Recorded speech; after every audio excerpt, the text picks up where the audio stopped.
Now, on the energy crisis, if you want to know how bad our electricity cost and supply crisis is going to get, you only have to look at Europe. Many European nations, as you know, have gone further and faster down the renewables path than we have, and they're facing even more severe problems right now. This should be our warning. We should learn from their mistakes. But Anthony Albanese and Chris Bowen keep promising to accelerate down the same path. Facts and reality mean nothing to these people. It's all about the cult of climate alarmism and the self-delusion of a renewables plus storage model.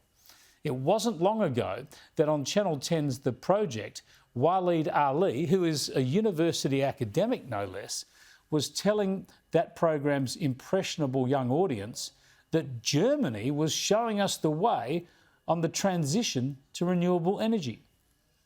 This is a pretty extraordinary view. You can see the coal mine down below. Above it you can see the power stations, one of which has already stopped functioning.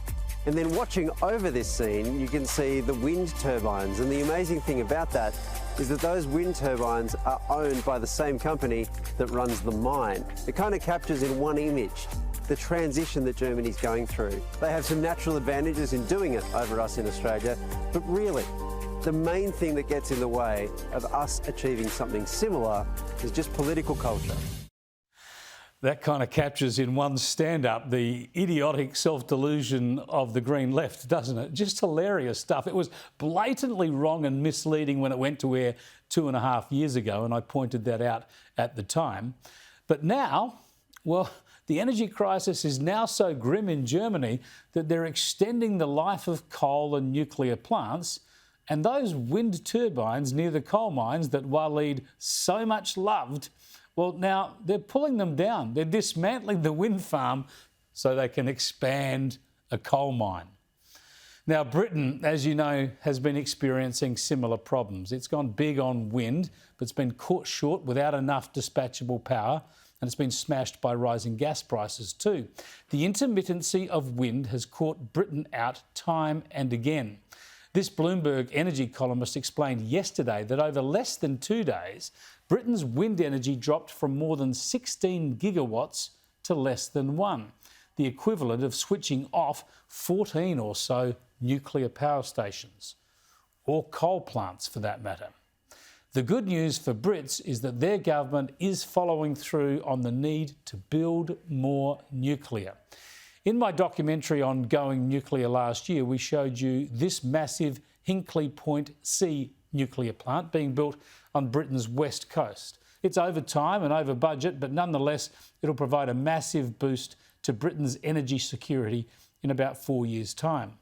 And now the Conservative government has announced it will build an almost identical nuclear plant on the east coast, the Sizewell C plant. Each of these plants will provide more than 3,000 megawatts of electricity, and they'll last for 60 years or more. We know the wind doesn't blow all the time, so you've got to have that combination. We're standing right by one of our nuclear power plants. This is going to add to that as we see others potentially decommissioned in the years to come. I think that mix, as Energy Secretary, I think that mix of having nuclear, of having wind, of having solar, of having various different forms of power is critically important. Look, nuclear is so obviously the way to go if you want emissions-free power. On cost, on reliability, on power intensity to minimise transmission costs, on longevity, and primarily, of course, on practicality.